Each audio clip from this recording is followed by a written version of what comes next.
आज के इस वीडियो में हम पढ़ेंगे संत वन का टॉपिक तुलसीदास। तुलसीदास जी का सबसे पहले कवि परिचय अपन पढ़ते हैं कि तुलसीदास जी का जन्म 1532 ईस्वी में उत्तर प्रदेश प्रांत में हुआ।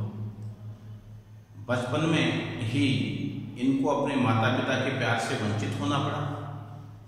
बाद में इन्होंने सनातन शिक्षा ग्रहण की और फिर अपने गृहस्थ जीवन का त्याग करके इन्होंने भगवान राम की शरण ली, राम की भक्ति की और भगवान राम से संबंधित जो साहित्य था उस पर ज्यादा लेखन का कार्य इन्होंने किया। सन 1623 ईस्वी में इनका परलोकगमन हुआ अर्थात स्वर्गवास हुआ। तुलसीदास जी की रचनाओं में रामचरितमानस और विनय पत्रिका, गीतावली, दोहावली इस प्रकार की इनकी प्रमुख रचनाएं हैं। तुलसीदास जी की समन्वयवादी विचारधारा है।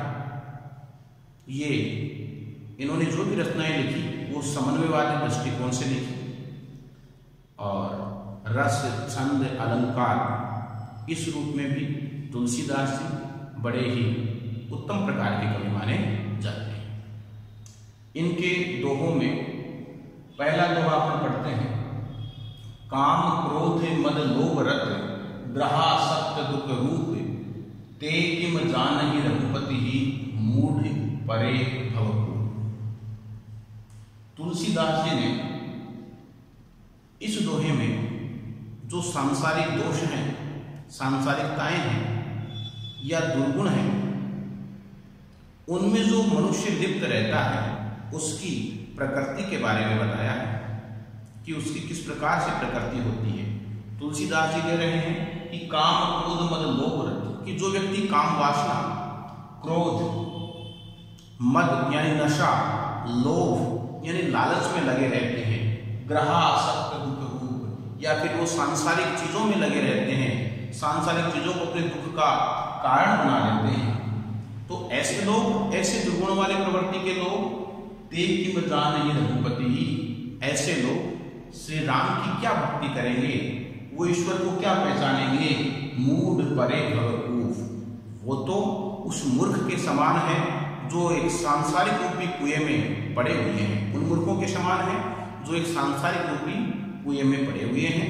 तो तुलसीदास जी कह रहे हैं कि जो व्यक्ति सांसारिक दुर्गुणों, काम, क्रोध, मद, लोभ और सांसारिक जो कार्यों में लिप्त हैं, ऐसे व्यक्ति ईश्वर का भजन, ईश्वर की भक्ति नहीं कर सकते।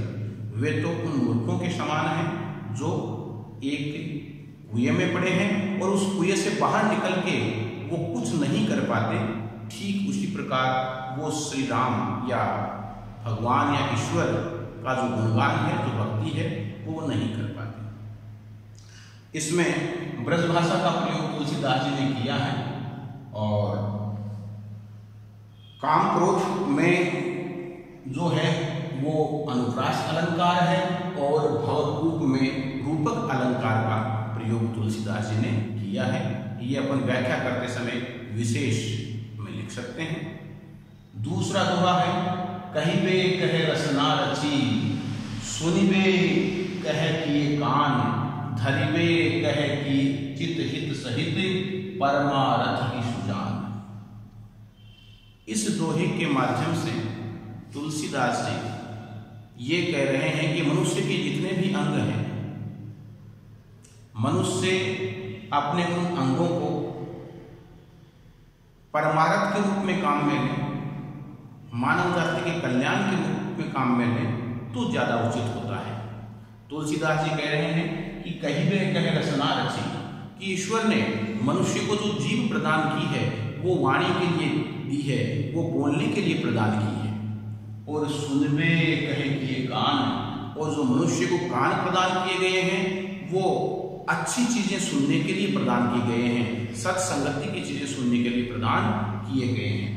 धरिबे कहे चित हित सहित परमारथ की सुदान, इसलिए मनुष्य को ये बात अपने मन में धारण कर लेनी चाहिए, एक ईश्वर की सत्संगति अपने मन में धारण कर लेनी चाहिए कि जितनी भी चीजें जो भी वस्तुएं मनुष्य को ईश्वर ने प्रदान की है उनका उपयोग उसे परमार्थ के लिए करना चाहिए, मानव कल्याण के लिए करना चाहिए।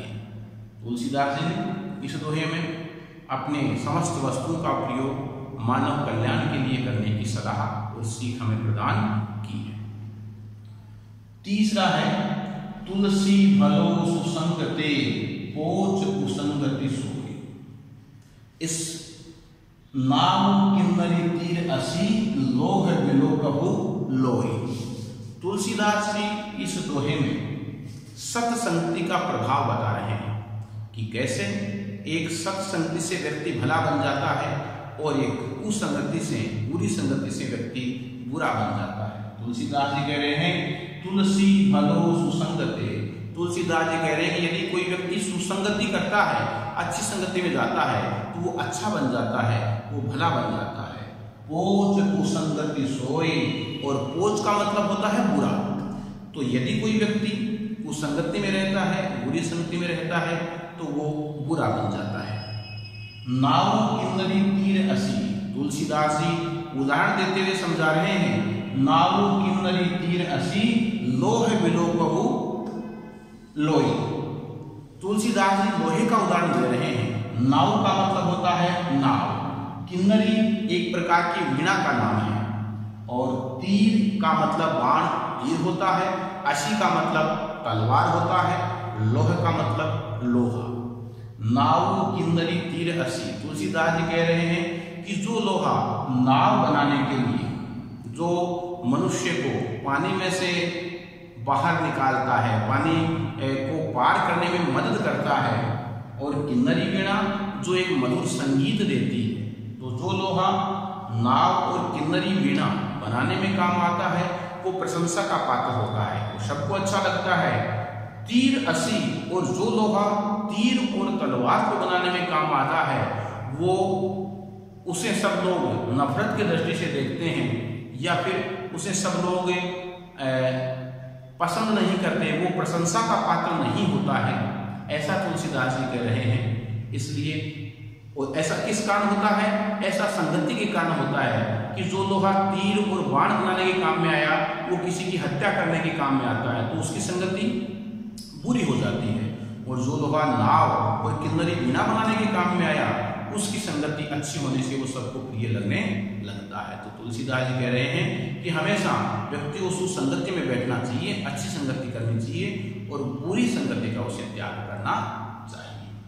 और अंतिम दोहा है राम कृपा तुलसी सुलभ गंध सुसंग समान, जो जल परे जो जन मिले कीजे आपको समान।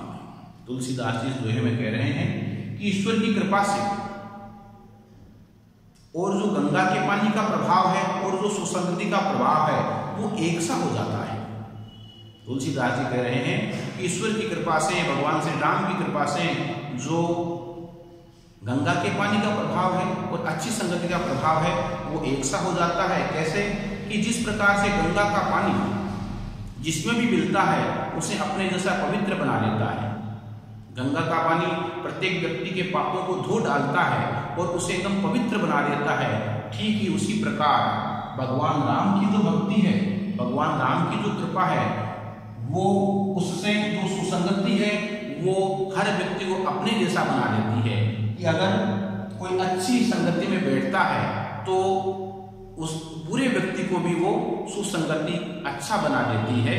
ऐसा तुलसीदास जी इस दोहे में कह रहे हैं कि राम कृपा तुलसी सुलभ रंग सुसंग समान, जो जल परे जो जन मिले कीजिए आपको समान। कि जिस प्रकार से गंगा का पानी जिसमें भी मिलता है उसे अपने जैसा पवित्र बना देता है, उसी प्रकार से श्री राम की कृपा से जो सुसंगति है वो भी क्या करती है कि जो व्यक्ति सुसंगति में आकर के बैठता है, अच्छी संगति में रहता है, उसे अपने जैसा अच्छी संगति वाला बना देती है।